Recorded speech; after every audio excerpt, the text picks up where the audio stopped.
Baik, Assalamualaikum warahmatullahi wabarakatuh. Selamat siang dan salam sejahtera untuk kita semua. Hari ini kita akan mengadakan aksi nyata, yaitu tentang menyebarkan pemahaman dan penerapan pengalaman budaya positif yang akan dipaparkan atau yang disampaikan oleh Bapak Esdioko Susanto selaku calon guru penggerak dari SMPN Negeri 2 Parenggian, Kabupaten Kota Waringin Timur tahun 2024. Oke, baik, terima kasih atas semangatnya. Baik, kita bisa memulai sekarang ya Ko ya. Ya, silakan Pak Yoko.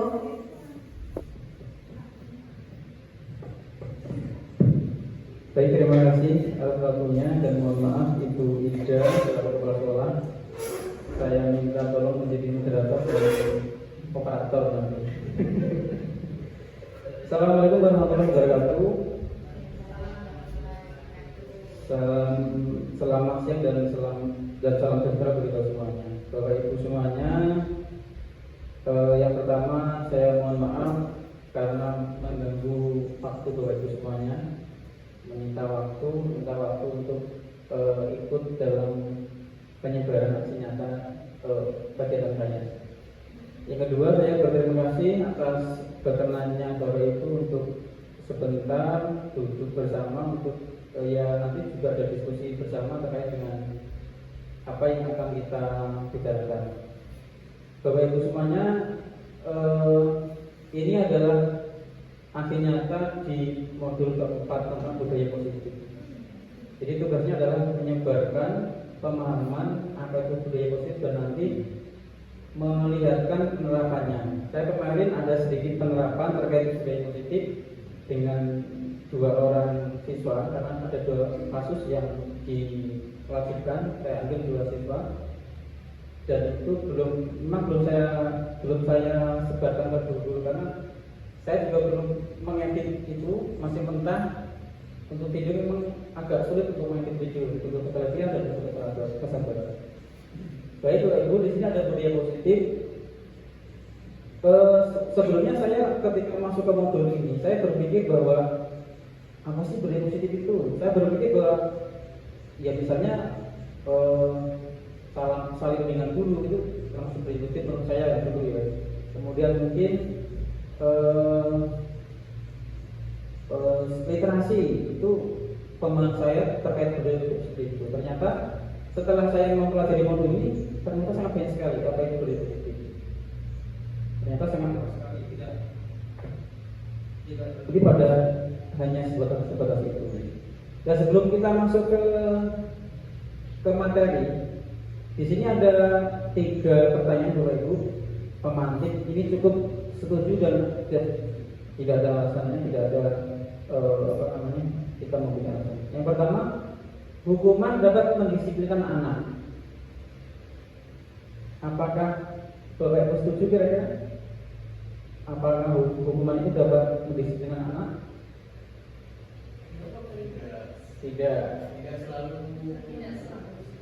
Tidak selalu dapat mendisiplinkan anak. Kemudian pemberian hukuman dengan hal positif seperti membaca buku atau membersihkan halaman sekolah dapat meningkatkan disiplin anak. Apakah ia bisa meningkatkan disiplin anak? Bisa. Ya. Yang ketiga, memberi penghargaan dapat meningkatkan motivasi belajar anak. Bisa. Berarti kalau kita beri penghargaan dapat meningkatkan motivasi anak. Nah itu nanti coba kita lihat apakah itu benar atau enggak. Ya. Asalkan enggak dijanjikan. Ya, berarti lain Pak ya, lain motivasinya lain. Jadi bahwa itu ada 6 topik ternyata dalam budaya positif. Ini mungkin Ibu Ansi sudah belajar karena setelah saya pelajari ternyata masuknya ke psikologi, ke psikologi apa ke konseling ternyata kebanyakan arahnya ke situ. Ini. Yang pertama adalah disiplin positif dan nilai-nilai kebajikan universal. Yang kedua ada teori motivasi, hukuman, penghargaan dan restitusi. Kemudian ada keyakinan kelas, ada kebutuhan dasar manusia dan dunia berkualitas. Kemudian yang kelima posisi kontrol guru. Kemudian yang terakhir adalah segitiga restitusi atau penerapan segitiga restitusi. Itu ternyata itu bahwa itu. Saya dulu ketika ditanya yang dimaksud bersyukur ya tadi misalnya saling dengan guru, saling menyapa, literasi. Ternyata setelah dibuka ada 6 konsep ini di dalam budaya positif. 1 sampai 6 ini ternyata sangat banyak sekali. Lanjut tuh. Lanjut tuh. Ya sekarang yang dua itu. Sekarang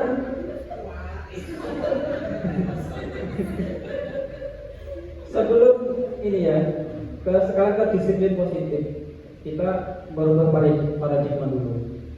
Kadang-kadang kita berpikir bahwa yang kita lakukan, kita perintah itu sudah benar. Ternyata apakah itu benar? Ini kegiatannya baiknya berjejer ya.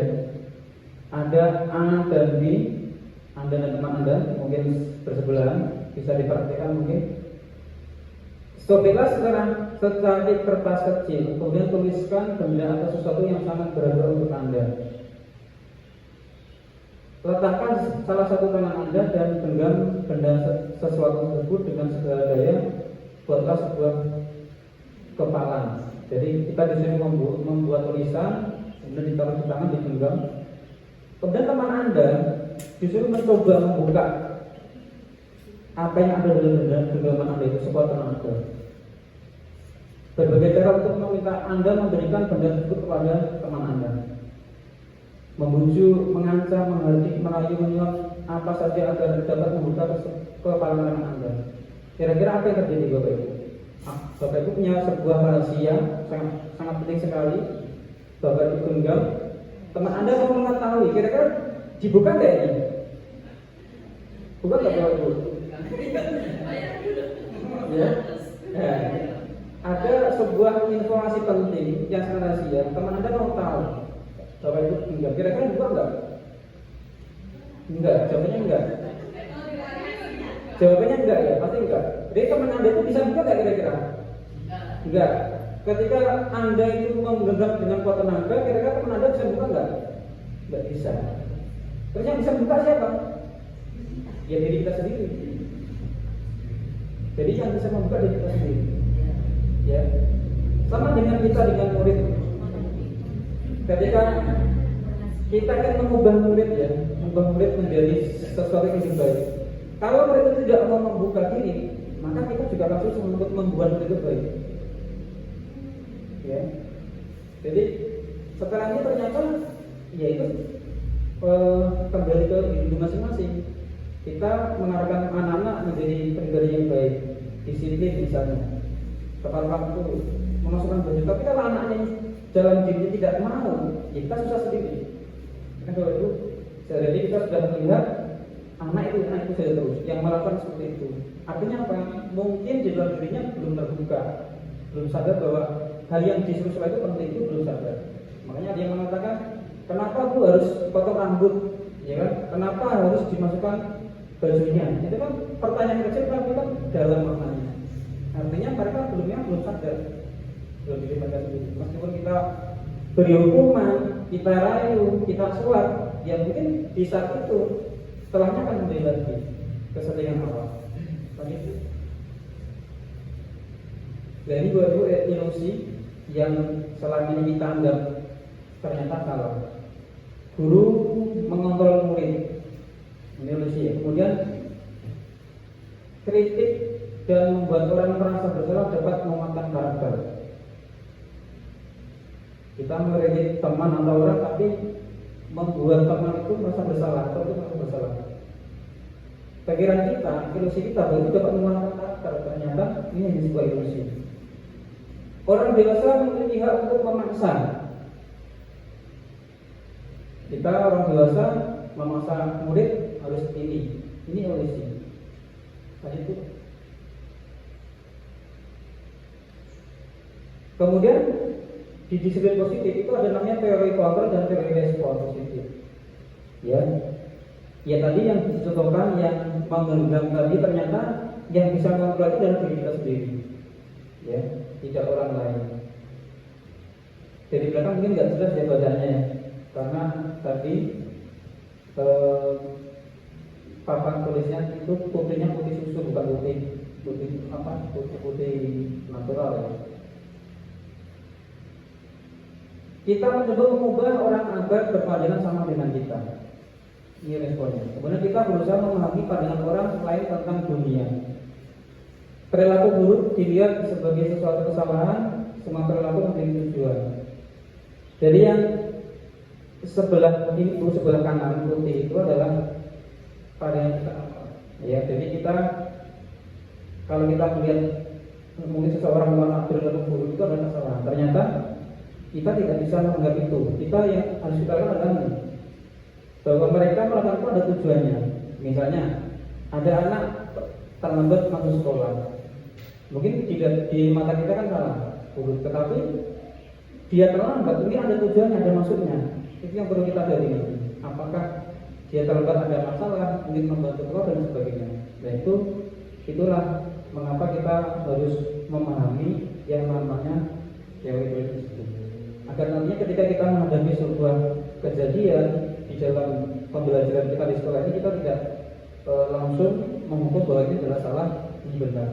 Semua itu adalah ada tujuannya, ada maksudnya, dan kita tidak tahu apa yang dilakukan itu adalah memang dari dia sendiri atau memang ada alasan tersendiri. Lanjut Bu. Ya, sekarang disiplin. Disiplin itu berasal dari bahasa Latin disiplina yang artinya belajar. Ya, disiplin dari membuat orang yang menggali potensinya menuju sebuah tujuan apa yang dihargai. Namun di dalam budaya kita, mana disiplin itu berubah menjadi sesuatu yang dilakukan seseorang pada orang lain untuk mendapatkan kepatuhan. Kecenderungan umum adalah menghubungkan kata disiplin dengan ketidaknyamanan, bukan dengan apa yang kita hargai atau pencapaian suatu tujuan yang mulia. Kira-kira Bapak Ibu kalau mendengar kata disiplin itu nyaman nggak Bapak Ibu? Nyaman nggak kira-kira? Misalnya absen harus tepat waktu, disiplin itu nyaman nggak kira-kira? Kurang nyaman tuh ya. Karena itu budaya kita seperti itu. Jadi budaya kita yang sudah terbentuk itu seperti itu. Disiplin itu menimbulkan makna yang tidak nyaman. Padahal sebenarnya tujuannya adalah menuju sebuah tujuan yang dapat dihargai, itu tujuannya disiplin. Tetapi di kita, disiplin itu adalah konotasinya yang tidak nyaman, memaksa individu untuk memakai aturan. Seperti contohnya, misalnya absen 6.30, itu kan tidak nyaman, tidak nyaman. Pasti konotasi kita memaksa kita untuk absen segitu, padahal waktu itu kan masih nyaman-nyamannya, masih panjang jaraknya dan tujuh lebih banyak sekali. Itulah makna disiplin. Di kita masih bermakna adalah menimbulkan rasa tidak nyaman. Itu mungkin di siswa juga sama Bapak Ibu, sama mungkin. Ketika mereka mendengar disiplin, pasti mereka juga tidak nyaman. Padahal tujuannya adalah tadi menuju sebuah tujuan yang dihargai. Makanya harapannya nanti setelahnya kita memahami bisa menerapkan budaya positif pada sekolah kita, terutama pada siswa kita. Lanjut Bu. Nah ini kan nilai-nilai yang kita harapkan setelah disiplin tercapai. Apa itu? Ada mandiri, ada bernalar kritis, ada berkebinekaan global, sampai kreatif. Itu sesuai dengan profil pelajar Pancasila. Ya. Jadi maksudnya adalah setelah disiplin itu dapat diterapkan, kemudian dipahami dengan kesadaran oleh siswa, harapannya itu muncul pada diri siswa. Kalau sampai saat ini mungkin itu belum muncul ya, belum tampak. Kita sudah melakukan dalam kita ambil sedikit contoh adalah tentang P5 yang sangatku dan jawabku. Itu kan belum muncul. Jadi mereka belum muncul bahwa kesadaran akan kebersihan belum muncul sama sekali. Sampai sekarang kita lihat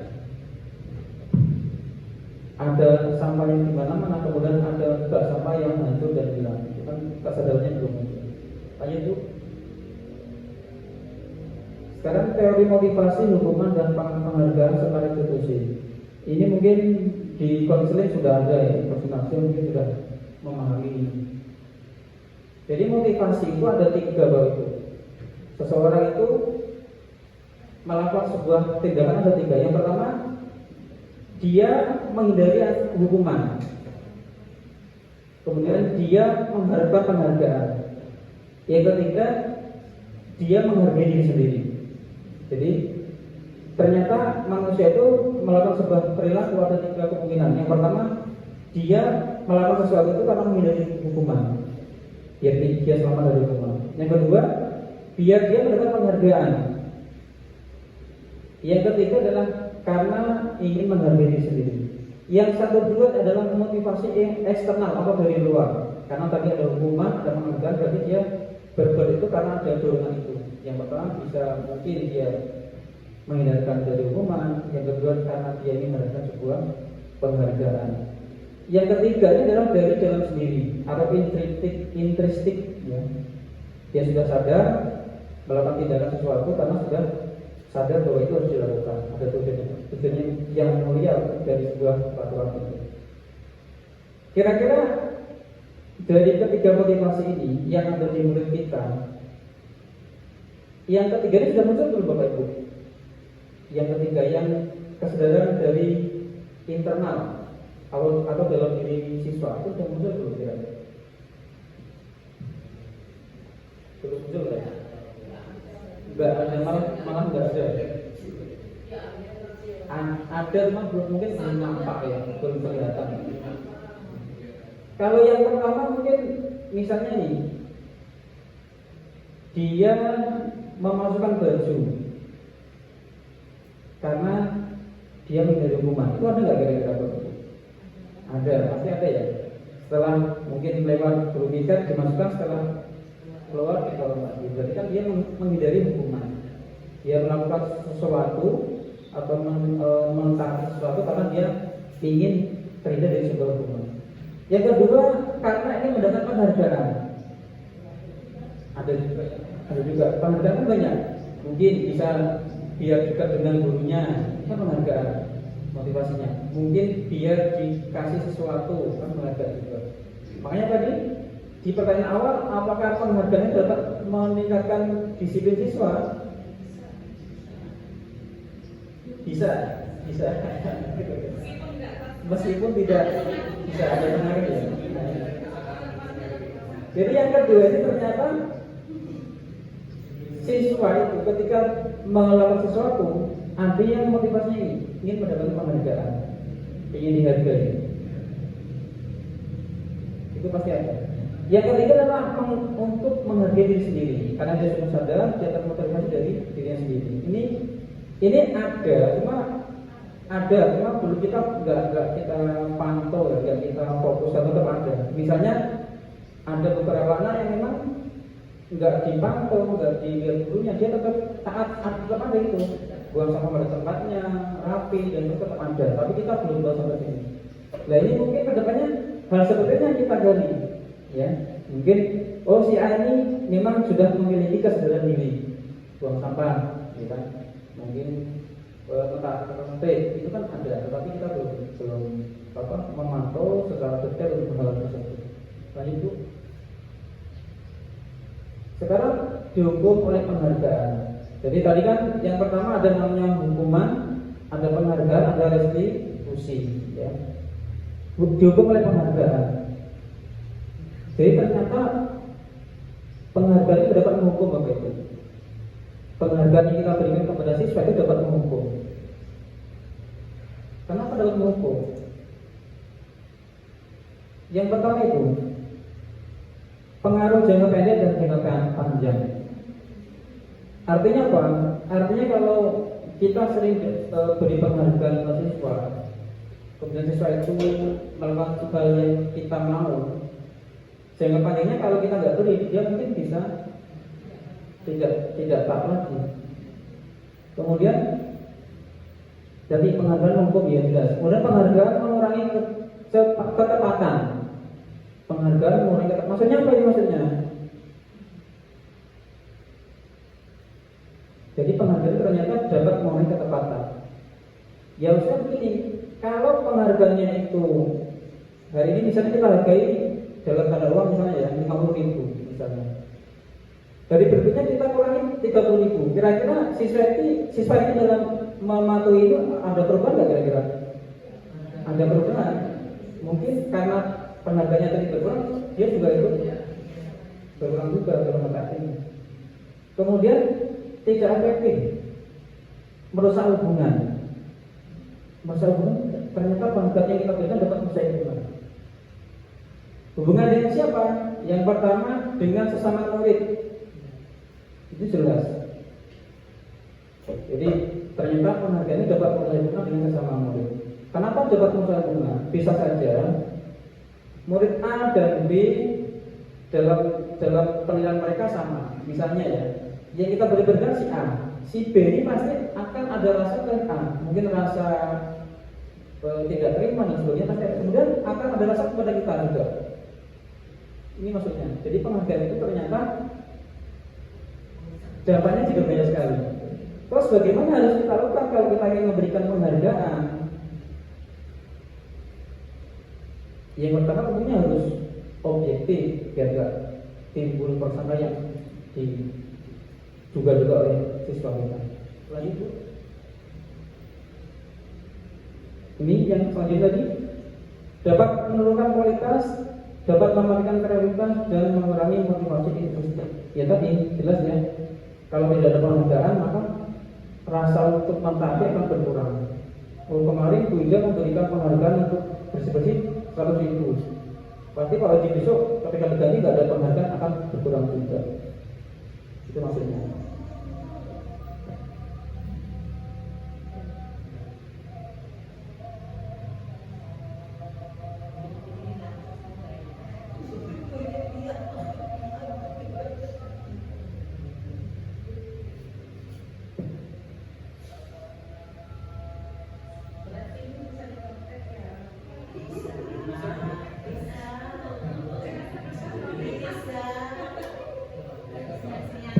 Ini aksi nyata namanya disiplin positif kalau kita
Baik, kita lanjutkan Bapak Ibu.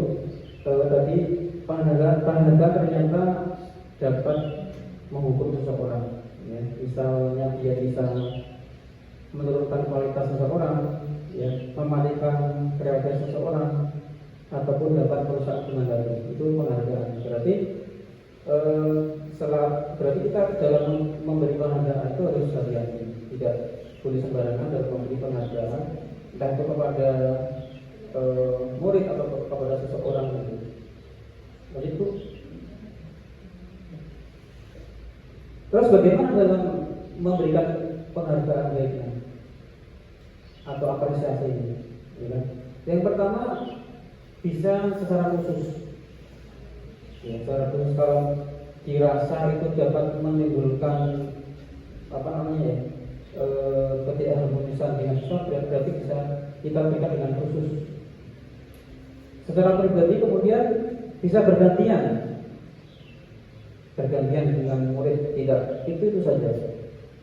Nah, ya terserah, mungkin nanti misalnya wali kelas akan memberikan penghargaan agar anaknya mungkin dapat meningkatkan keyakinan kelasnya, mungkin bisa dipilih nanti penghargaannya dari beberapa kombinasi. Jadi tidak hanya mungkin dari segi kecerdasan saja, tapi dari peningkatan yang lain mungkin bisa dinilai. Sehingga kalau ini bergilir, maka semua akan merasakan, tidak cuma satu orang terus. Kalau satu orang terus, maka yang lainnya kan ya terbiasa ya, apalagi si A yang dapat penghargaan. Artinya yang lain akan tidak termotivasi, tidak meningkatkan kreativitas dari yang lainnya. Kemudian konsisten. Jadi jangan tiba-tiba ada penghargaan kemudian lama nggak ada lagi. Kalau kita kan setiap semester ada penghargaan dan itu sudah konsisten sudah lama. Bahwa itu yang di sini ini adalah penghargaan. Ini lebih mengarah kepada kasus atau kejadian ya. Ini arahnya ya. Kalau penghargaan dalam akhir semester itu kan jelas pola-polanya. Kalau ini mengarahnya adalah ke kejadian, ke kasus, ya. Karena tadi tidak disebut tadi. Kemudian fokus pada prosesnya. Maksudnya apa? Proses itu peningkatan. Misalnya si Adi ini kok dilihat dalam 3 minggu ini berubah perilakunya. Kan proses dari itu, ya. Tidak, ya. Kalau prosesnya baik atau meningkat, berarti dia layak mendapat sebuah penghargaan atau proses dari guru atau wali kelas. Jadi itu. Ini adalah bentuk tindakan guru yang ada, yang termasuk hukuman dan termasuk konsekuensi atau penghargaan. Misalnya lari mengelilingi lapangan basket 2 kali karena terlambat hadir di sekolah, itu termasuk hukuman. Ya, hukuman. Hukuman ini jelek. Hukuman ini biasanya menimbulkan dendam antara murid atau yang dihukum dengan penghukum. Ini hukuman. Kemudian misalnya lagi, murid diminta untuk push up 15 kali karena tidak menggunakan masker ke sekolah. Ini juga hukuman. Menggantikan kertas tugas teman yang telah diteret-teret, konsekuensi. Konsekuensi itu maksudnya apa? Maksudnya adalah sesuatu yang sudah dituliskan. Ya, kalau ini melanggar maka hukumannya ini konsekuensi. Misalnya di peraturan kita kan ada, misalnya apa itu cara dinding 5 poin kan itu kan aturan konsekuensi. Ya. Jadi kalau konsekuensi ini dia lebih sifatnya lebih lembut daripada hukuman sifatnya. Tetapi juga tidak lurus juga, karena kalau tidak ada konsekuensi mereka juga akan melanggar juga. Misalnya membersihkan tumpahan air di meja tulis karena tersenggol pada saat belajar, itu konsekuensi. Karena aturan di kelas mungkin kalau ada yang membuat kotor maka dibersihkan, maka ketika dia membuat kotor maka dia membersihkan, itu konsekuensi. Kemudian murid disuruh untuk tidak mengenakan sepatu seharian di sekolah karena tidak menggunakan sepatu. Ini hukuman. Kemudian lari mengelilingi lapangan basket 2 kali karena terlambat 10 menit untuk pelajaran PJOK. Itu konsekuensi. Kenapa? Karena masih berhubungan dengan pelajarannya. Kalau misalnya matematika kamu terlambat lari 10 kali, itu nggak ada hubungannya. tidak ada manfaatnya, tidak ada hubungannya dengan matematika, malah hukuman. Tapi kalau masih linear dengan mata pelajarannya dan sudah disepakati bersama, maka termasuk konsekuensi. Ya, tadi olahraga misalnya kesepakatannya kalau ada yang telat 10 menit maka lari, masuk akal berarti konsekuensi. Atau ada anak yang tidak menggunakan pakaian olahraga lengkap maka harus ini, dan masuk akal maka konsekuensi. Sifatnya lebih lembut daripada hukuman. Nah, itu ini masih banyak ya. Jadi hukuman itu adalah sesuatu yang menyakitkan dan harus terjadi. Kalau konsekuensi sesuatu yang harus terjadi. Karena sudah tertulis tadi, misalnya saya datang terlambat 10 menit, saya harus ini kan tertulis. Maka mau tidak mau saya harus laksanakan. Kemudian kalau hukuman itu adalah paksaan, kalau konsekuensi ada stimulus dan tanggapan. Maksudnya ada aksi, ada reaksi. Itu konsekuensi. Anak belajar untuk menyembunyikan kesalahan, anak belajar untuk mematuhi peraturan. Nah, bedanya antara hukuman dengan konsekuensi. Kalau hukuman, anak itu belajar untuk menyembunyikan sebuah kesalahan. Karena tahu biar tidak dihukum. Kalau konsekuensi, anak belajar untuk mematuhi peraturan. Kenapa? Karena sudah tercatat di sebuah peraturan. Kalau dia tidak ada di peraturan, maka dia termasuk hukuman. Itu ya. Ini ya, mungkin yang konsekuensi ini sering saya praktikkan ya, karena saya ada kesepakatan ketika literasi khususnya kalau tidak membawa harus ini harus ini, dan ketika saya masuk biasanya kalau ada anak yang tidak membawa harus sudah paham apa yang harus dikerjakan. Itu konsekuensi. Meskipun memang sebenarnya tidak bagus juga untuk murid sendiri, tapi kalau itu tidak dilakukan maka ya mereka tidak akan belajar dari sebuah kesalahan. Nah gitu. Nah, yang terbaik adalah namanya restitusi Bapak Ibu. Jadi selain tadi ada hukuman, ada penghargaan, ada namanya restitusi. Ini yang paling bagus untuk diterapkan di siswa. Apa itu restitusi? Adalah proses menciptakan kondisi bagi murid untuk memperbaiki kesamaan sehingga mereka bisa kembali pada kelompok mereka dengan karakter yang lebih kuat. Jadi kalau ada anak punya masalah, itu kan kalau kita nggak beri hukuman kan ada konsekuensi. Dan di sini ini tidak mengenal hukuman dan restitusi, tidak mengenal hukuman dan penghargaan. Jadi ketika ada masalah, kita itu dituntut untuk ini memperbaikinya dengan apa? Dengan menyadarkan dia bahwa ini salah. Kalau salah, kalau dia sudah tahu salah, dia belajar untuk memperbaikinya sendiri. Ya, membuat apa namanya kegiatan yang bisa memperbaiki kesalahan dia. Kemudian mempraktikkan itu, mempraktikkan dari apa yang dia rencanakan tadi. Sehingga harapannya ketika ini terlaksana, maka dia akan muncul karakter yang lebih baik lagi. Mungkin karakter mandiri dan bertanggung jawab. Misalnya ada anak yang terlambat sekolah. Untuk restitusi ini kita tidak boleh menghukum sebenarnya. Tidak boleh menghukum, tidak boleh memberi konsekuensi, tapi kita coba untuk menggali kenapa dia terlambat. Ya, oh terlambatnya karena ini. Misalnya kalau saya lihat itu Eki sekarang sering terlambat ya. Kenapa dia terlambat? Karena mengantarkan anjing. Jawabannya itu. Nah, sekarang kalau memang terlambat karena mengantarkan anjing, kira-kira apa yang Eki lakukan biar tidak terlambat? Mungkin nih Eki bisa bangun lebih awal ya, di awal bangun, kemudian bisa persiapkan itu lebih awal, itu bisa. Kemudian kalau ini diterapkan, kemudian kalau si Eki ini bisa menerapkan, kemudian Eki tidak terlambat lagi, berarti Eki sudah mandiri, sudah bertanggung jawab pada dirinya sendiri. Itu ya maksudnya. Jadi tidak ada hukuman dan tidak menggunakan konsekuensi atau penghargaan lagi. Jadi menggunakan prinsip restitusi. Jadi ya, ini sekarang ciri restitusi yang pertama, dia bukan untuk menebus kesalahan, namun untuk belajar dari kesalahan. Kemudian memperbaiki hubungan. Ya tadi misalnya kita sering menghukum kepada murid, pasti hubungan kita ke murid akan tidak akan tetap jelek. Maka di mata murid kita yang paling payah itu adalah sering menghukum murid kan gitu. Kalau ini diterapkan nanti akan hubungan antara guru dan murid akan lebih cair, lebih enak. Karena tadi belajar memahami diri antara murid dan murid. Kemudian tawaran bukan paksaan. Jadi menawarkan, ada solusinya. Jadi Edi terlambat karena mengantar adik, tawaran solusinya apa? Mungkin solusinya adalah bangun saat pagi. Itu solusinya. Kemudian ini menuntun untuk melihat diri ke dalam, menuntun untuk melihat ke dalam diri. Jadi kita beri pertanyaan yang dapat menuntun mereka, oh ternyata saya selama ini salah, harus seperti ini. Itu mungkin di bahasa ada Bu ya, ini cara ini ya. Harus di bahasa ada cara seperti ini.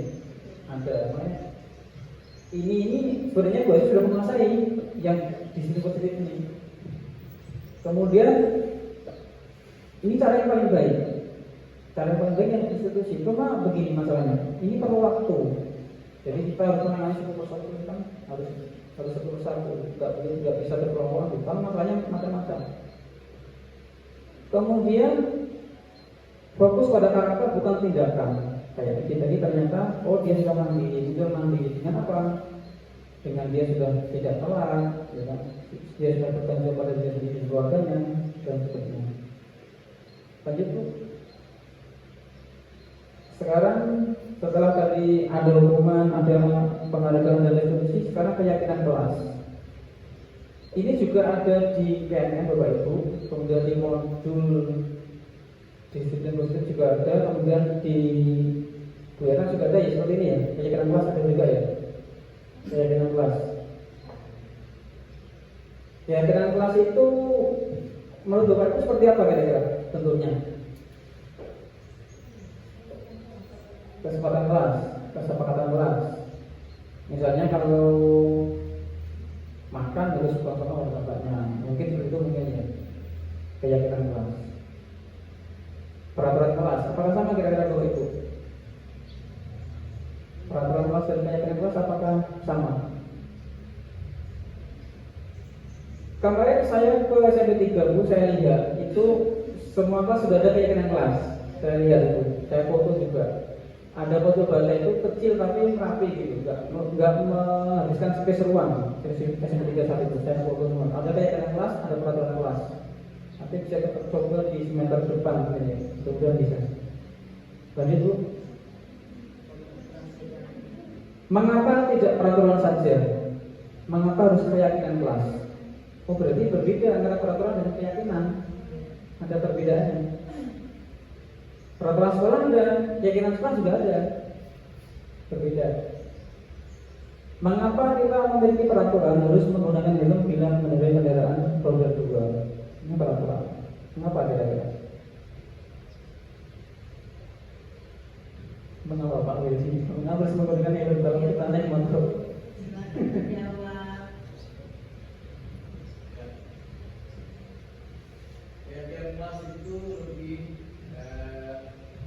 Lebih menitik beratkan pada kesadaran diri siswa. Mereka kalau peraturan kelas itu sifatnya mungkin mereka penerapannya kayak dipaksa itu contohnya. Kalau keyakinan kelas, kalau menurut saya yang sudah saya baca di modul itu lebih bermakna karena kajian kelas itu dibuat bersama, dirumuskan bersama. Oh iya, sama-sama apa kajian kelas kita boleh apa, ayo anak-anak seperti itu namanya. Jadi mereka sadar, oh nanti kalau saya ada pelanggaran ini sanksinya, dan seperti yang disampaikan tadi ada konsekuensinya itu. Konsekuensinya tahu, oh kalau saya makan sambil membuang sampah sembarangan, konsekuensinya apa gitu. Jadi kajian kelas itu lebih dalam maknanya, lebih ke kesadaran dalam diri siswa sendiri yang timbul, bukan yang dipaksa. Itulah pengertiannya apa ya kok. Terima kasih Pak Ludi karena beliau sudah belajar modul tinggal aksi nyata tadi kayaknya ya. Tinggal aksi nyata beliau. Pak Ludi diam-diam sudah modulnya sudah banyak, tinggal aksi nyata saja ini. Oh ada 6 tinggal aksi nyata, 6 sertifikat baru. Iya Bapak Ibu kan yang disampaikan Pak Ludi memang benar bahwa keyakinan kelas itu berhubungan dengan nilai-nilai. ada kesepakatan, tujuannya adalah nilai-nilai. Beda dengan peraturan. Kalau peraturan itu kan tertulis. Kalau keyakinan itu bisa nggak tertulis juga bisa, tapi berupa nilai nanti yang diyakini itu. Jadi keyakinan kelas itu fokusnya ke nilai, kalau peraturan fokusnya ke tadi, ke tulisan tadi. Ya. Jelas ada hukumannya dan itu. Kalau keyakinan kelas itu nilai, tidak ada seperti itu. Dan untuk membuatnya juga yang tadi harus ada kesepakatan. Jadi kita tidak bisa nanti pada kelasnya tidak bisa tiba-tiba datang ini keyakinannya harus seperti ini, tidak bisa.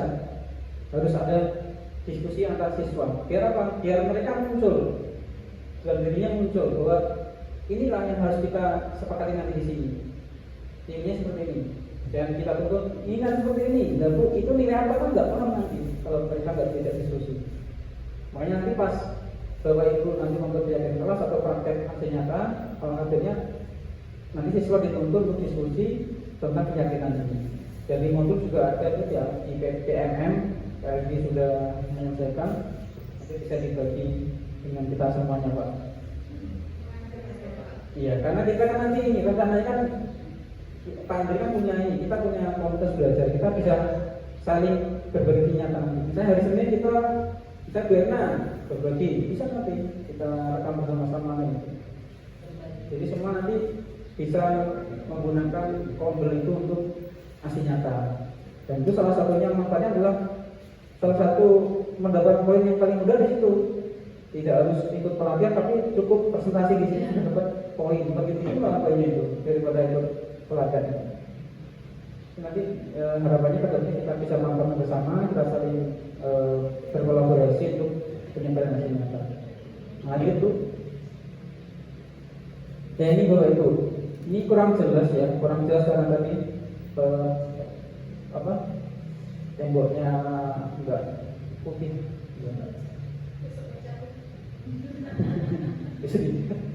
Ini kesempatan kelas, yang mana yang merupakan keyakinan kelas. Mengapa? Ini ada dua kelompok ya. Ada keyakinan kelas dan ini juga kesempatan kelas. Ada dua. Yang pertama adalah datang tepat waktu mengucapkan salam. Itu namanya kesepakatan kelas. Yang tertulis tadi. Kemudian menjaga kebersihan sekolah.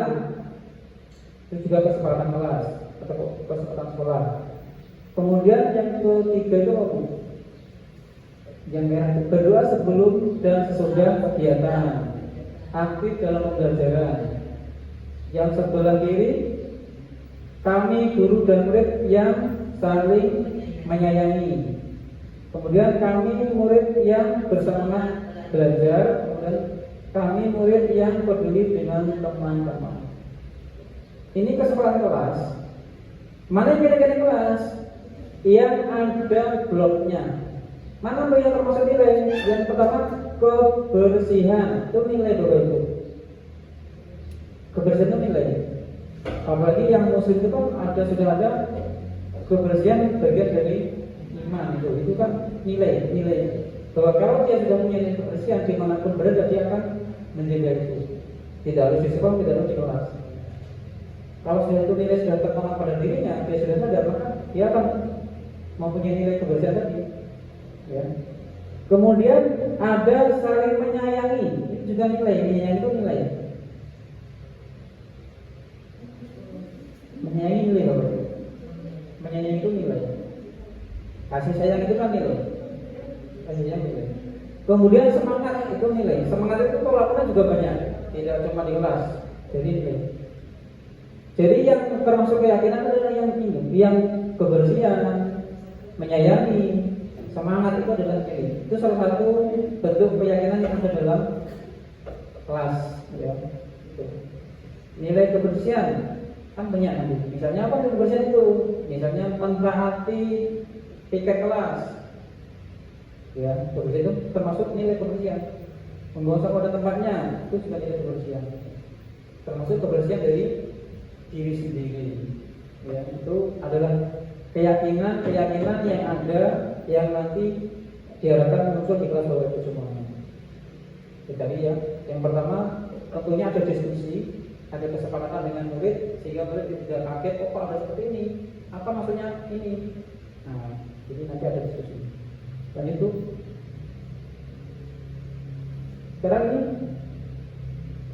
peraturan dan keyakinan. Jadi keyakinan itu adalah nilai yang masuk dalam sebuah peraturan. Itu namanya keyakinan. Selalu kembalikan buku ke tempatnya. Kan peraturan itu ditulis kan, jadi ada peraturan di kelas selalu membuang sampah pada tempatnya. Itu maksudnya apa itu? Adalah nilai kebersihan, membuang sampah pada tempatnya kebersihan. Kemudian tadi selalu kembalikan buku ke tempatnya. Apa itu maksudnya? Disiplin bisa, tanggung jawab juga bisa. Kan itu kan peraturan, tapi kan nggak paham apa sih maksud peraturan ini? Melatih tanggung jawab. Memasukkan baju ketika di sekolah itu kan peraturan, tapi apa sebenarnya kita ambil dari situ? Mungkin bisa disiplin, bisa tanggung jawab kan bisa, tapi kan nggak dituliskan.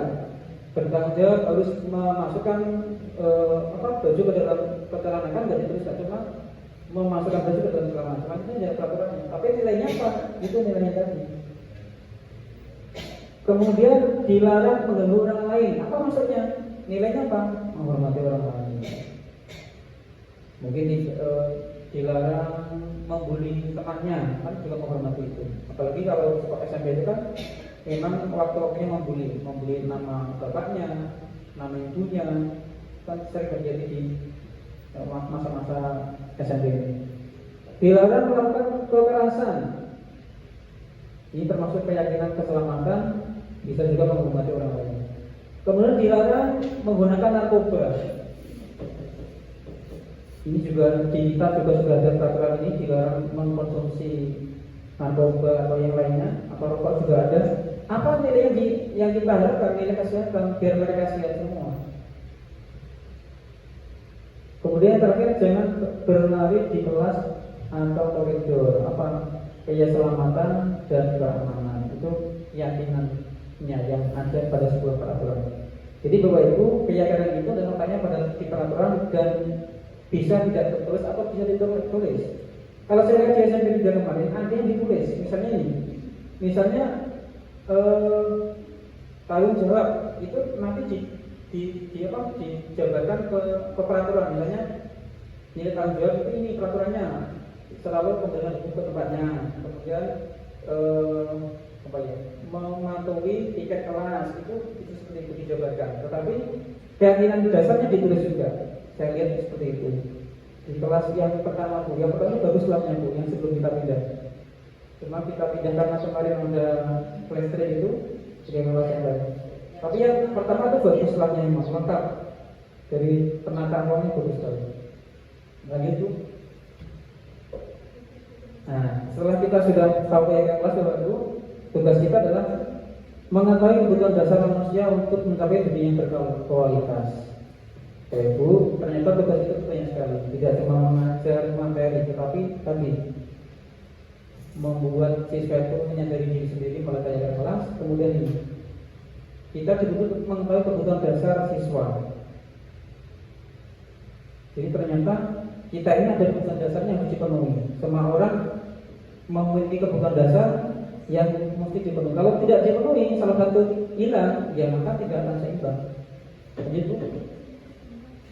Jadi Bapak Ibu, ada 5 kebutuhan dasar manusia. Yang pertama, yang tengah itu adalah kebutuhan bertahan hidup. Itu semua orang mempunyai kebutuhan dasar bertahan hidup. Kemudian kasih sayang dan rasa diterima. Ada penguasaan, kesenangan dan kebebasan.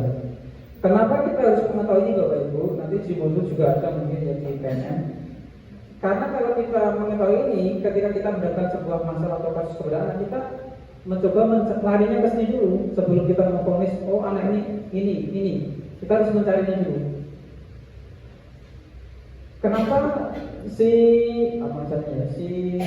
Dion itu kok kalau diajar kok nggak mau memperhatikan, kok cek terus, disuruh mati juga nggak mau dan sebagainya. Ternyata dia kurang kasih sayang, kurang perhatian dari gurunya, mungkin, ya kan itu kan kebutuhan. Masalah yang perlu kita cari nanti. Ya, berarti ya tadi ternyata guru itu sangat berat sekali kalau kita ingin terapkan secara total. Karena menurut Gajah Dewantara, guru itu adalah tugasnya adalah menuntun murid, menuntun sesuai kodratnya murid, menambah murid. Kalau diterapkan sebagai petani dan bapak guru, ya itu kalau Gajah Dewantara itu mengibaratkan kita sebagai petani dan bapak guru. Petani apa tugasnya? Ya tadi menanam, menyirami tanaman kan gitu kan. Itu petani. Kemudian menuntun murid sesuai kodratnya, kodrat dia. Kodrat dia apa? Ya kalau di sini kan kodratnya kan masyarakat di lingkungan saya berarti kita harus coba untuk kembali ke sini juga. Kodrat jamnya juga sama. Kodrat zaman sekarang kan zaman milenial. Maka kita tidak bisa memaksakan apa yang sudah kita lalui di masa yang dulu kita terapkan di sekarang. Itu tidak bisa. Akan ditolak mereka. Ya, kita harus mengambil kebutuhan dasar mereka. Apakah terpenuhi atau tidak?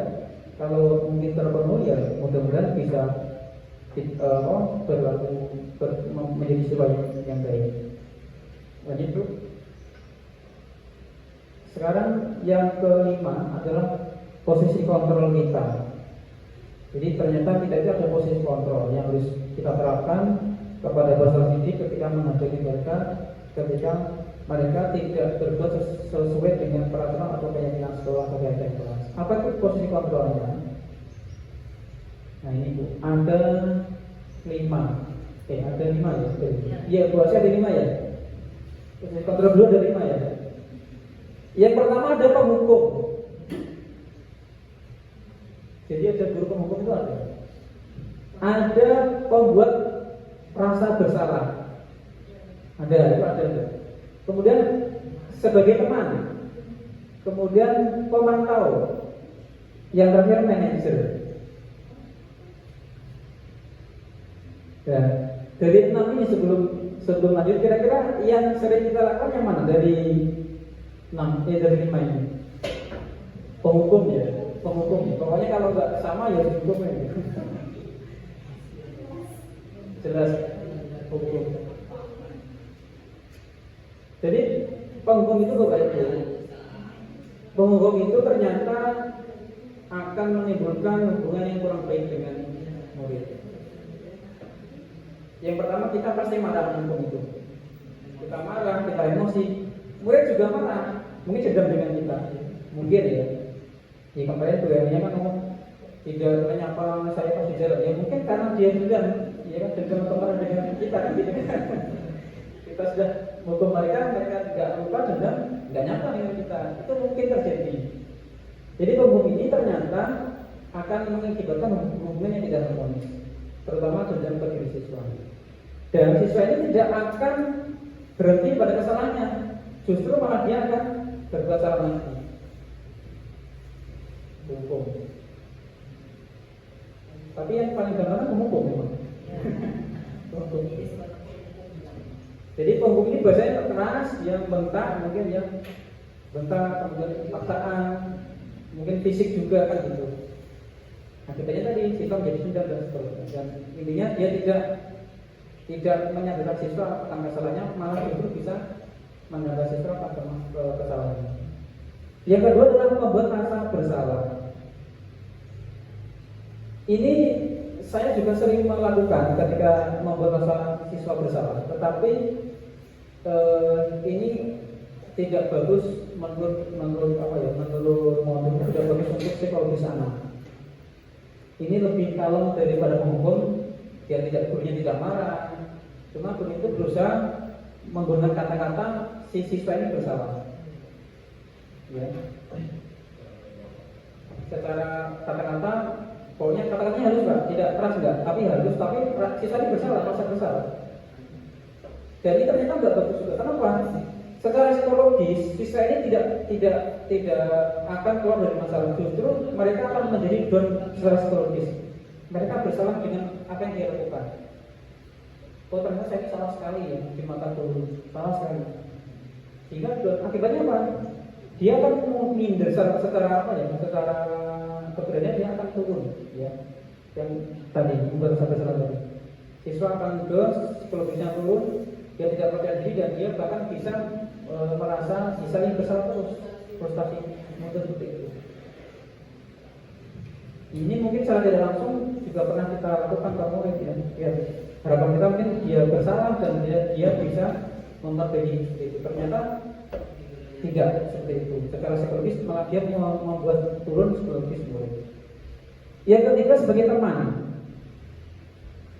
Sebagai teman ya bahasa teman ya, bahasa kawan punya teman. Ya enak kita ya dengan siswa kita anggap teman, siswa juga menganggap kita sebagai teman, sama-sama juga teman. Nah, cuma di sini kekurangannya apa? Kekurangannya adalah siswa itu akan merasa tergantung dengan seseorang. Misalnya begini, misalnya Pak Wildi ini menganggap atau dengan Doni ya. Dengan Doni ini dekat pokoknya kita nggak kayak teman gitu. Ketika Doni melanggar peraturan yang mengalami Pak Wildi, siswa yang teman ya. Tetapi nanti ketika Pak Wildi tidak ada, misalnya dia lain hari Doni melanggar peraturan ditangani oleh saya atau Bu Asih dengan lain dengan Pak Wildi, maka Doni ini akan memberontak dengan selain Pak Wildi tadi. Jadi sekali memberontak. Kenapa? Karena tadi tidak seperti yang dilakukan Pak Wildi, seperti itu memberontak. Jadi teman tadi ternyata juga tidak bagus, akan menimbulkan pemberontakan pada murid dan bahkan bisa menimbulkan hubungan murid dengan guru lain akan berbeda. Jadi harus hati-hati, jangan sampai terlalu dekat dengan murid, jangan sampai terlalu jauh. Karena terlalu dekat juga nggak bagus ketika murid tersebut akan berhubungan dengan guru lain. Ini sikapnya akan lain nanti. Mungkin ke guru A akan bagus, ke guru lain akan ansuh. Itu kan akibat dari posisi sebagai teman tadi. Nah itu dalam kesehariannya atau dalam menyelesaikan sebuah masalah. Yang selanjutnya pemantau. Pemantau itu maksudnya apa ya?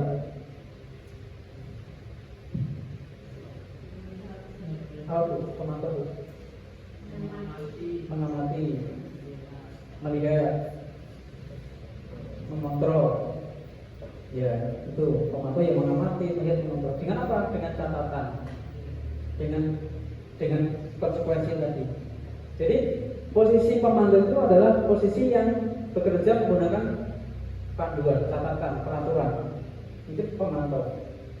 Misalnya dalam petugas piket saya menggunakan peraturan, kalau anak ini melanggar bahwa harus seperti ini. Ini pemantau. Ya. Pemantau ini lebih ringan daripada yang atas tadi, lebih enak karena dia ada panduan, ada acuan tadi. Itu lebih enak, ada panduan, ada acuan. Dan siswa kalau sudah ada peraturan, ada acuan, siswa juga akan ikut melaksanakan. Hari ini saya menggunakan sepatu putih, salah, harusnya kita berarti harus ada apa? Sekarang peraturan seperti itu pemantau. Dan ini juga kita terapkan juga, meskipun memang belum sempurna, ya untuk pemantau ini. Kenapa tidak sempurna? Apa belum sempurna? Karena siswa itu akan bertindak sesuai dengan peraturan. Ya. Artinya tadi dia akan bertindak mengacu pada peraturan. Yang terakhir adalah manajer. Manajer ini berarti apa ya? Pembimbing ya? Ya, pembimbing.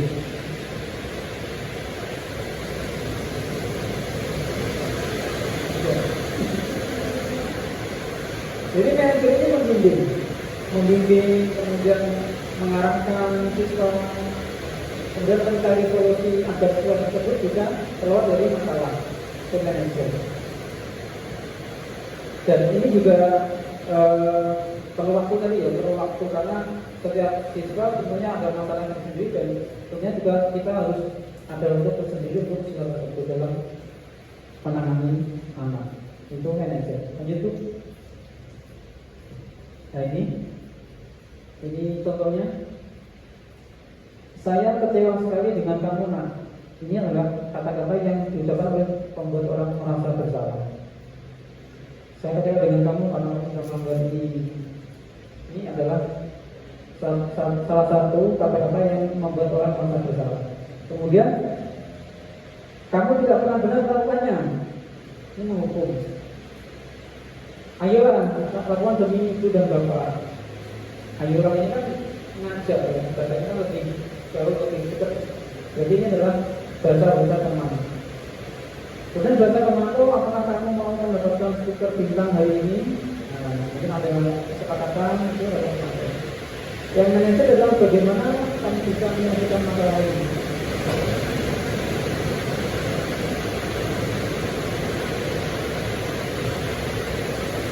Jadi kita itu bertanya nanti kita adalah bertanya untuk mencari solusi.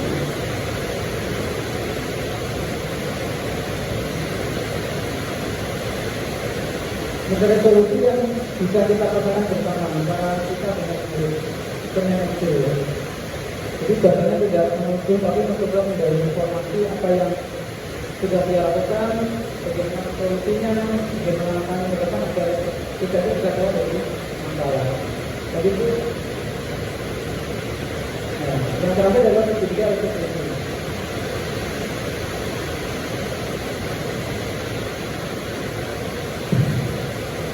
Yang terakhir adalah ketiga itu solusi. Ini adalah materi yang dalam budaya positif adalah materi tertinggi atau harapannya ini bisa diterapkan di satuan pendidikan masing-masing terkait dengan penanganan sebuah masalah atau sesuatu yang tidak sesuai dengan keyakinan sekolah. Kenapa harus dibilang segitiga itu? Karena dia berupa segitiga. Langkahnya yang pertama adalah menstabilkan identitas, kemudian validasi tindakan yang salah, kemudian yang ketiga adalah menanyakan keyakinan. Jadi ada 3 langkah dalam penerapan segitiga ini. Yang pertama adalah menstabilkan identitas, kemudian validitas kesalahan, kemudian meyakinkan keyakinan. Maksudnya apa ini? Yang pertama, menstabilkan identitas. Maksudnya begini Bapak Ibu, kalau ada yang melanggar peraturan bersalah, itu kita tidak boleh langsung menghukum mengatakan bahwa ini salah. Bahwa kita yang pertama harus bagaimana bahwa anak yang melakukan itu ya tidak ada penyakit apa gitu. Misalnya gini, ada anak yang terlambat ke sekolah atau melakukan sesuatu. Biar anak ini tidak merasa bersalah, berarti harus stabilkan dulu. Apa? Dengan cara memberi contoh bahwa tindakan mereka itu pernah dilakukan orang lain. Oh ternyata yang saya lakukan itu sama dengan orang lain yang pernah melakukan, berarti tidak jelek banget kan gitu. Misalnya, Edi kenapa kamu terlambat? Ya Pak, saya bangun terlalu siang, kemudian mengantar Edi. Ya nggak apa-apa, Edi. Bapak juga pernah terlambat, seperti kamu. Tetapi apakah yang kamu lakukan itu kira-kira benar atau salah? Oh salah Pak, berarti dia sudah tahu bahwa ini memang tidak salah. Jadi stabil tadi adalah bagaimana caranya kita ini membuat yang dilakukan itu adalah tidak jelek-jelek banget. Apa pernah dilakukan orang lain? Kalau pernah dilakukan orang lain berarti kan yang dilakukan seperti itu ya tidak parah banget gitu. Jadi dia bisa membangkitkan diri mereka dan tidak merasa sangat bersalah sekali. Kemudian yang kedua, validasi kesalahan. Maksudnya adalah bahwa yang dilakukan dia itu adalah yang salah. Kalau salah berarti harus ada penyelesaiannya, harus ada pembahasan, harus ada solusinya. Yang ketiga adalah menanyakan keyakinan. Tadi kita kan sudah punya keyakinan si Eki, kira-kira yang kamu pada itu sesuai keyakinan tidak? Oh tidak Pak, ya kelas saya seperti ini. Oh berarti tidak sesuai keyakinan. Kalau begitu, kalau bagaimana biar tindakan kamu ini kedepannya sesuai keyakinan kelas? Oh saya harus begini Pak, begini. Itu namanya segitiga restitusi. Kemudian setelah itu dilakukan, ini kita juga harus ada pemantauan, tidak cukup kegiatan. Misalnya saya ini hari ini ada seperti itu, tertangani, kedepannya berubah enggak? Oh berubah ternyata, oh berarti saya ini sudah berhasil dalam menerapkan restitusi ini. Lanjut Bu. Nah ini tadi menstabilkan identitas. Gurunya berkata, berbuat salah itu hal yang manusiawi. Iya, tidak ada manusia yang sempurna. Bapak itu juga pernah salah dulu. Kita pasti bisa menyelesaikan permasalahan ini. Bapak itu tidak tertarik untuk mencari tahu siapa yang benar dan siapa yang salah. Kalau kamu menyalahkan diri sendiri terus-menerus, apakah kamu bersikap pada diri sendiri? Itu contoh beberapa kata-kata yang ada pada menstaf bacaan identitas. Sebenarnya tidak membuat siswa itu merasa terus-menerus. Lanjut Bu. Yang kedua adalah validasi kebutuhan. Ini contohnya kamu bisa saja kan melakukan hal yang lebih buruk, tapi kamu juga melakukannya kan. Kemudian kamu pasti punya alasan mengapa melakukan hal ini. Ya tadi misalnya Eki terlambat, kita tanya validasi. Kamu pasti tahu kan punya alasan kenapa terlambat. Kamu punya alasan kenapa kamu mengumpul teman misalnya. Kamu tahu kan kenapa kamu melakukan kesalahan membuli teman misalnya. Itu salah satu validasi kebutuhan. Kenapa? Karena di sini sifatnya kan menyampaikan pendapat. Iya Pak, saya melakukan ini karena ini. Nah, nanti kita bisa diskusi lagi terus itu. Yang terakhir adalah menanyakan keyakinan. Nah, ini contohnya apa nilai yang kita percaya di kelas atau sekolah kita? Karena tadi kita sudah punya keyakinan kelas, kita tanya kembali keyakinan tadi. Ternyata saya tidak sesuai dengan keyakinan kelas yang menyayangi Pak. Karena mungkin berantem. Nah, itu kan sadar ya Pak. Saya tidak sesuai dengan keyakinan kelas kebersihan Pak. Karena mungkin membuang sampah atau sebagainya Pak. Nah, itu salah satu kata-kata yang digunakan dulu dalam meyakinkan keyakinan. Apa yang kamu rasakan ketika melakukan itu? Kamu menjadi seorang yang seperti apa? Jadi setelah ini dilakukan, harapannya siswa itu punya solusi Bapak Ibu.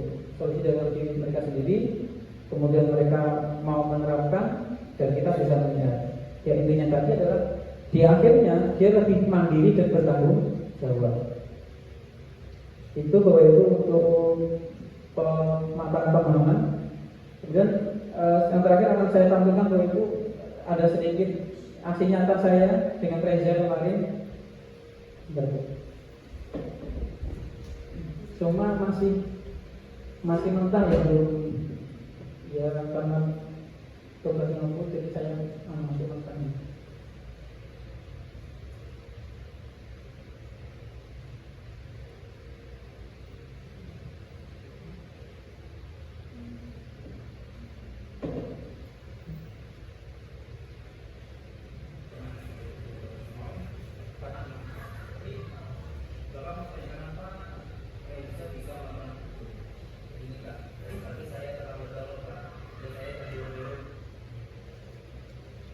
Ini Bapak Ibu ya, ini adalah kemarin pas apa ya, pas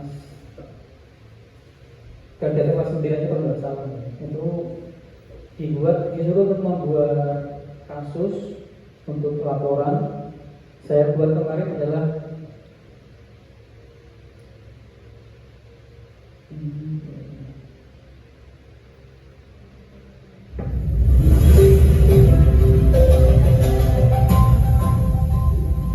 ini mentah jadi videonya nggak saya masukkan saja karena pas saya disakit banyak membuatnya pas kegiatan nggak saya apa-apa kan saya pusing pokoknya saya upload saja lah. Ini salah memakai sepatu kasusnya. Jadi Reza ini ceritanya salah pakai sepatu.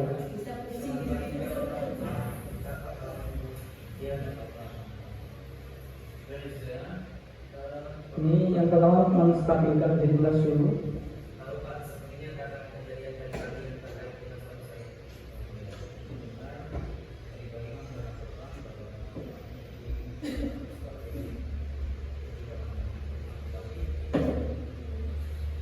Jadi Reza ini memakai sepatu salah ceritanya.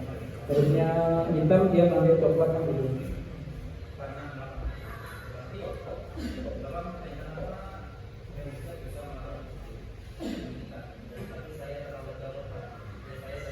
Dia terlambat bangun ceritanya. Ini tasnya kita buatkan gitu sebenarnya.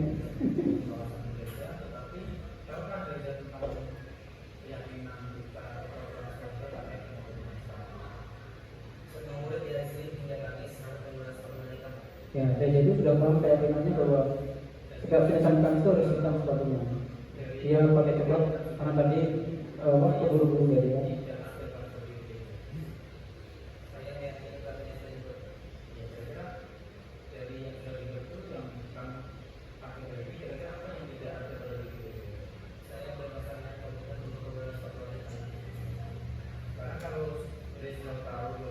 Kemudian Reza dituntut untuk mencari solusi biar Reza ini tidak mengulangi kesalahannya.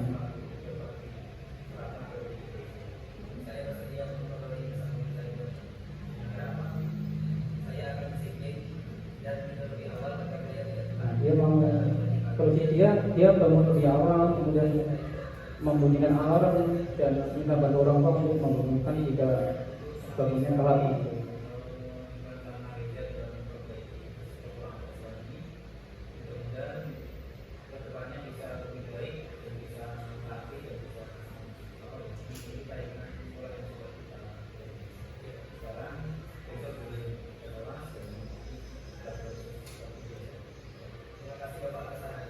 Ini kasus yang pertama, di Reza dari salah sepatu ceritanya. Saya ambil cerita kasus yang muda ya, nggak berantem nggak? Saya muda itu. Yang kedua juga, nah ini jadi ceritanya dia sering terlambat karena tadi mengantar adiknya ke sekolah dan antri mandi gitu ceritanya.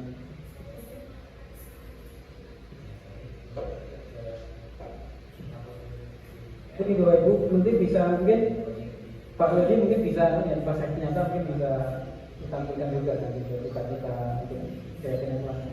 Nanti dia mudah-mudahan kita juga bisa bersama-sama untuk menerapkan budaya positif di sekolah kita ini. Terutama dari kelas dulu, kemudian kita setelah kelas mungkin sudah ada semua keyakinan kelas kita ambil ke keyakinan sekolah. Ada harapannya budaya positif nanti bisa diterapkan di sekolah kita. Itu mungkin Bapak Ibu dari saya, ada pertanyaan atau yang didiskusikan mungkin? Saya ambilkan ke Ibu Unda. Dari saya, assalamualaikum warahmatullahi wabarakatuh.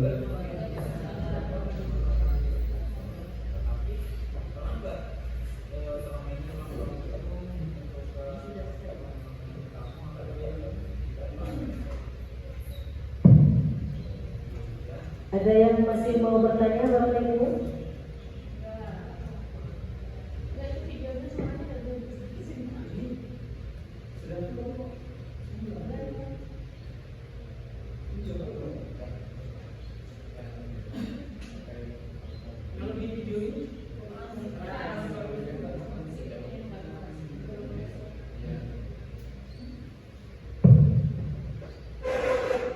Baik, saya ucapkan kepada Bapak Estioko Susanto yang sudah memaparkan tentang penerapan atau budaya positif.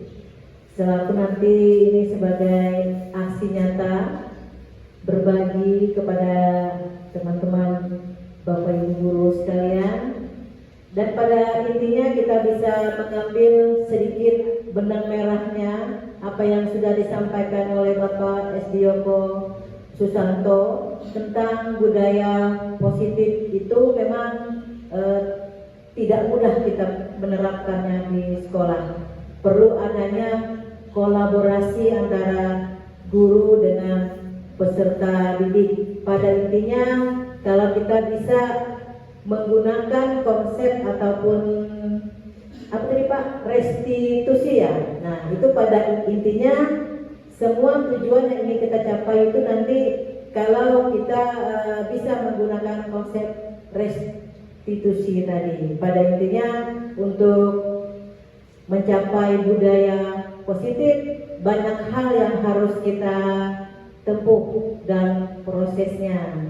Salah satunya tadi memberikan motivasi, penghargaan, atau yang lainnya. Pada intinya semua cara itu baik, tapi bagaimana cara kita untuk menyampaikannya atau menyikapinya supaya budaya positif itu bisa tercapai di sekolah kita. Dan mudah-mudahan nanti apa yang disampaikan oleh Bapak Sdioko Susanto bisa kita bawa untuk tahun ajaran baru ini.